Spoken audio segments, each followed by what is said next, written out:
Episode 24 की starting वहीं से होती है जहां से पिछले वाले एपिसोड का एंड हुआ था, यानी कि हमारे यूनियन लीडर से ड्रैगन हेड यूनियन लीडर। हमारा हीरो देखता है कि ड्रैगन हेड यूनियन लीडर अभी अभी उसके सामने आके उसको रोक रहे हैं। याद आता है कि पास्ट में इसको ड्रैगन हेड यूनियन कहा जाता था क्योंकि ये उस टाइम पे जो बैगर सेक्टर का ना लीडर था। अभी जब हमारे हीरो इससे दोबारा से मिल रहा है तो ये एक नॉर्मल सा सक्सेसर है बैगर सेक्टर का। कहता है जो भी हो पुराने टाइम पे ड्रैगन हेड यूनियन लीडर ने मदद की थी। वो उसका नाम जो होता है ना ड्रैगन हेड यूनियन लीडर का, वो थोड़ा जोर से बोल देता है जिसकी वजह से हमारा जो वो बैगर होता है ना उसका नाम सुन लेता है। कहता है क्या अभी अभी तुमने कहा ड्रैगन हेड यूनियन लीडर? जो भी हो तुमने जो कहा है बहुत ज्यादा सुनने में तो मजेदार है। क्या क्या तुम मेरे मास्टर को बोल सकते हो जो रिटायर हो जाए अभी, जिससे मैं यहाँ पे लीडर तो बन जाऊँ। इससे तुम्हें पता ही चल ही गया होगा कि मैं अभी तक एक लीडर नहीं हूँ बल्कि एक सक्सेसर हूँ और मेरा नाम है डियोक सांग, यानी वो डियोक सांग ही बुलाऊंगा। तो वो डियोक सांग होता है और वो कहता है मेरा नाम डियोक सांग है। क्योंकि अगर देखो तो तुम्हारी पावर बहुत ज्यादा है, तुम बहुत ज्यादा स्ट्रांग हो। मुझे काफी ज्यादा दर्द हो रहा है तो क्यों ना हम यहाँ पे पहले रुक जाए, नहीं तो मैं मारा जाऊंगा तुम्हारे प्रेशर से ही। जानता हूँ कि तुम्हें यहाँ पे बहुत ज्यादा गुस्सा आ रहा है पर हम शांति से भी तो बात कर लें। हीरो अपने स्पीयर को पीछे हटा लेता है और उसे बोलता है अच्छा चलो बताओ तुमने ये किया क्यों? तो अगर तुमने यहाँ पे छोटी सी भी गलती होती ना तुम्हारा पूरा हाथ चला जाता, यानी कि तुम्हारा हाथ गायब हो जाता। सांग बोलता है कि मुझे माफ करना, माना कि ये बहुत ज्यादा दुख रहा है बट फिर भी ये और ज्यादा अच्छा होता अगर मेरा हाथ कट जाए। तो मैं तो बैगर ही हूँ और मेरे जैसे बैगर का हाथ कट जाए तो कोई दिक्कत भी नहीं होती। मजाक कर रहा होता है एक तरह से। तो यहाँ पे फिर डाइक सॉन्ग कहता है ये वैसे तुम्हारी बातों से मुझे ऐसा क्यों लग रहा है जैसे तुम मुझे बहुत पहले से जानते हो और मैं तुमसे बहुत पहले से मिला हुआ हूँ। मुझे इतना याद है कि मैं तो ग्रीन माउंटेन यून क्लैन में भी आया नहीं हूँ कभी, मैं उस डायरेक्शन में भी गया नहीं, तो तुम मुझे कैसे जानते हो? ऐसा लगता है जैसे तुम मुझे बचपन से जानते हो। जी हाँ, वही छोटा मोटा हल्का फुल्का रिप्लाई देता है कि बस वही बस रूमर्स सुने हैं मैंने तुम्हारे बारे में, तुम मास्टर हो बैगर सेक्टर यूनियन के, फ्यूचर में बनी जाओगे मुझे पूरा यकीन है। तो साथ ही बंदा कहता है वो अच्छा रूमर्स, मुझे नहीं पता था कि ये सभी लोग मेरे बारे में ऐसा सोचते हैं और मुझे बैगर सेक्टर का लीडर बनाना चाहते हैं। तो कहता है डियोक सांग ये बहुत ज्यादा अच्छा था, पास में भी हमने बहुत ज्यादा ड्रिंक की और पास में बहुत ज्यादा मजे से बातें किया करते थे, मतलब ड्रिंक वगैरह पीते हुए, और वो दिन काफी ज्यादा अच्छे थे। तो पुराने दिन याद आ गए जब मैं कैसे डियोक सांग के साथ बैठ के यहाँ पे पिया करता था। मैं ब्लैक एम्पर की पोस्ट पे आया, यानी कि जब मेरे को ब्लैक एम्पर नाम से जाना जाने लगा ना, तब डियोक सांग आके मेरे साथ पिया करता था। डियोक सांग से मिला था, यानी कि ब्लैक एम्पर बनने के बाद मिला था जब हमारी ज्यादा बात नहीं होती थी। अभी जो भी हो मैं दोबारा से यहाँ पे डियोक सांग से मिल रहा हूँ, ये जो अच्छी बात है ये तो देखने में। डियोक सांग वहां से जाते हुए जा रहा होता है, उसके हाथ में खून निकल रहा होता है, उसने जबकि पट्टी कर ली होती है अपनी, दोबारा पट्टियों को बांधला होता है, फिर भी उसके ब्लड निकल रहा था बहुत सारा। वो कह रहा होता है हाथ को खोने से अगर मैं दूसरे पर्सन की जान को बचा सकता हूँ तो मुझे इसको कोई दिक्कत नहीं है, यानी मैं अपने दूसरे हाथ को भी कुर्बान कर सकता हूँ। कह रहा होता है डियोक सांग ये वो नहीं है, यानी कि वो यहाँ पे नहीं है, पास्ट में नहीं है। लगता है कि शायद वो मन में कह रहा होता है नहीं ऐसा तो नहीं कि शायद मैं यहाँ पे आने से, मेरे पास्ट में आ जाने की वजह से यहाँ पे जो मेरे एक्शन हो रहे हैं उनकी वजह से शायद पास्ट भी चेंज होता जा रहा हो। उसके बाद उसे याद आता है कि अरे हाँ उसने यहाँ पे एक और गलती की थी, यानी कि पास्ट में ही थोड़ी बहुत छेड़खानी कर दिया। कहता है कि लास्ट टाइम वो जो थॉर्नी मेलेडी पवेलियन में गया था, अभी उसे जूजी सिबलिंग्स मिले थे कि मोबेंग के हाथों से मरने वाले थे, बट आखिर में हुआ क्या वही, यानी कि हीरो ने मोबेंग से उन जूजी जो ब्रदर और सिस्टर है ना उन दोनों की जान बचा ली थी। आखिर में हमारा हीरो वहां नहीं होता तो वो लड़की लड़का दोनों मारे जाते जो कि ब्रदर एंड सिस्टर्स है। संग कहता है हे तुम, मुझे ऐसा लग रहा है वहाँ पे कुछ लोग शायद तुम्हारे इंतजार कर रहे हैं। तो साथ ही यहाँ पे तो जो होता है ना वो देखता है कि वहाँ पे सभी लोग बैठे होते हैं कि एक्सप्लेनेशन सुनने के लिए कि हीरो ने ऐसा क्यों किया। बाद लोग बातें बनाना शुरू कर देते हैं। कहता है कि वाकई में यहाँ पे नॉर्मल स्पार हो रही थी, जबकि लड़की कहती है कि वो लड़का मर चुका है जो वहाँ पे वो गार्ड था। तो कहता है लगता नहीं कि ये स्पार है, नहीं तो देखो वो बंदा कितना ज्यादा जख्मी होकर वहाँ पे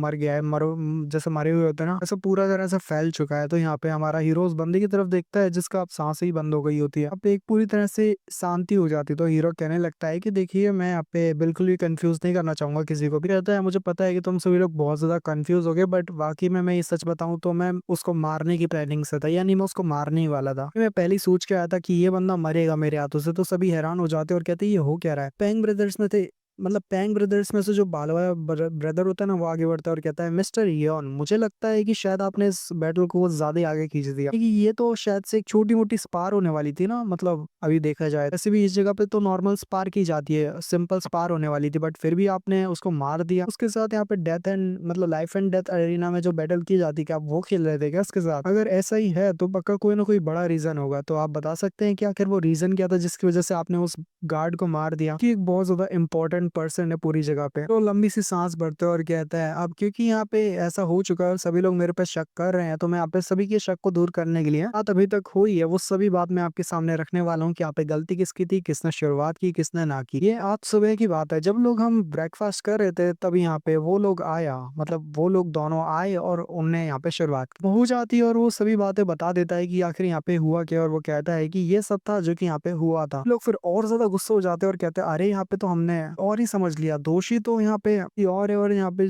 जिसका दोष नहीं है वो तो जिसका दोष नहीं है हम उसी को दोषी ठहरा रहे थे, असली दाढ़ी में तिनका वाला तो कोई और ही है। तो सभी लोग उसी बंदे की तरफ देख के बहुत ज्यादा गुस्सा हो रहे होते हैं कि पैंग ब्रदर्स को भी बहुत ज्यादा गुस्सा आ रही होती है कि ये सब इसकी वजह, कमीने की वजह से हुआ है। तो वही नमगुंग क्लैन का वो लीडर भी होता है, लीडर नहीं मतलब वही सेकंड ब्रदर होता है, शायद सेकंड ब्रदर जो होता है ना वहाँ पे खड़ा हुआ होता है और यहाँ पे बहुत ज्यादा घबरा रहा होता है क्योंकि सभी लोग उसकी तरफ देख रहे होते हैं जैसे वाकई में उसकी गलती हो, सभी होती भी उसी की गलती है। मैं क्या बोल रहा हूँ कि वाकई में कमीने की गलती होती है और सभी लोग इसी की तरफ पॉइंट आउट कर रहे होते हैं कि वाकई में ये बहुत ज्यादा कमीना इंसान है और बातें बना रहे होते हैं। निकलते और कहता है नमगुंग हियोन, मैंने नहीं सोचा था कि यहाँ पे तुम ऐसी हरकत भी करोगे, मुझे लगा भी था कि तुम ऐसी हरकत कर भी सकते हो, तुम्हारी ये गलती है। किसी को भी नुकसान पहुंचाने के लिए अगर तुम्हें कुछ भी करना पड़े या किसी को भी इसको मरवाने के लिए भेजना पड़े तो तुम किसी को भी भेजोगे। मुझे नहीं पता कि आखिर यहाँ पे उसने क्या कर दिया, हुजियोंग ने तुम्हारे साथ ऐसे क्या किया है कि तुम उसको मरा हुआ देखना चाहते हो, तो अपने सबसे पावरफुल गार्ड को उसको मरवाने के लिए भेज दिया, उसके साथ तुम हुजियोंग को मरवा सको। बट लगता है जैसे तुम्हारा प्लान फेल हो गया। सभी हो सकता है कि तुम यहाँ पे अपने जो कुत्ते हैं ना, पालतू कुत्ते चूसियोंग, उसको शायद से तुमने ठीक से ट्रेन ना किया, तो उतने पैसे ना दिया हो, इसीलिए तुम्हारा जो डॉगी है ना वो यहाँ पे थोड़ा सा नाराज हो तुमसे और खुद ही मरने चला गया हो। और बल्कि तुम्हें तो यहाँ पे अपोलोजाइज करना चाहिए कि यहाँ पे तुमने अपने सबॉर्डिनेट को ठीक से मैनेज नहीं किया और तुम्हारी गलती की वजह से तुम्हारा सबॉर्डिनेट भी मारा गया। ऊपर से जो तुमने कर्म किए हैं और यहाँ पे हुजियोंग को मरवाने की कोशिश की, वो भी अपने सबॉर्डिनेट को लेके, के लिए भी सबसे माफी मांगना तुम्हारा जरूरी है। इसके साथ जो हमारा जो बंदा होता है ना, यानी कि वही क्लैन से, नमगुंग क्लैन से, वो सोच रहा होता है सेकंड, ऐसा लग रहा है जैसे यहाँ पे जो होरीम है ना वो यहाँ पे सारा जो ब्लेम है वो मेरे गार्ड के ऊपर डाल रहा है, यानी कि मैं अपने गार्ड है ना उसको ठीक से ट्रेन नहीं किया, इस वजह से गार्ड की सारी गलती है ना कि मेरी। इससे होरीम मुझे बचाने की कोशिश कर रहा है, जबकि होरीम भी यही बता रहा होता है कि जो यंग मास्टर है ना नमगुंग क्लैन से, उसने कोई भी गलती नहीं की बल्कि उस गार्ड ने गलती किया। यंग मास्टर है ना उसमें तो इसकी से मिस्टेक हुई है, वो हुई है वो सी लीडर से, यानी कि यंग लीडर से, स्क्वाड लीडर है या नमगुंग क्लैन का। क्योंकि बैगर सेक्टर का लीडर भी समझ जाता है, क्योंकि बंदा देखो वो सबसे ज्यादा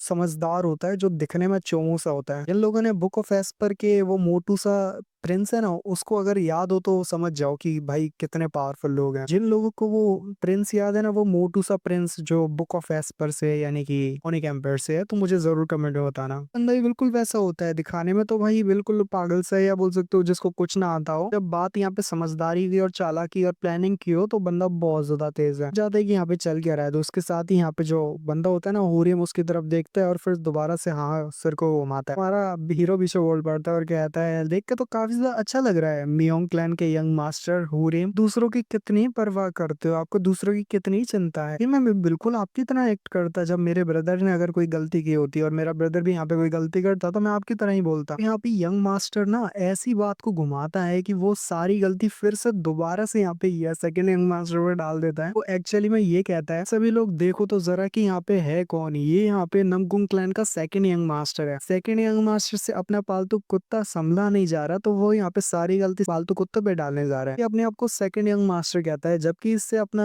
एक पर्सनल गार्ड भी संभला नहीं जा रहा है, यानी कि गार्ड को नहीं संभाल पा रहा, तो भला नमगुंग क्लैन को फ्यूचर में कैसे हैंडल करेगा ये बंदा। बाकी में अगर ये नमगुंग क्लैन को हैंडल करे ना तो खत्म भाई, फिर तो नमगुंग क्लैन ही खत्म हो जाएगा, नक्शे से ही मिट जाएगा। और यहीं पे ये वाले एपिसोड का अंत होता है। तो मिलता है अगली वीडियो में, तब तक के लिए सनर पीस, good bye, bye bye bye.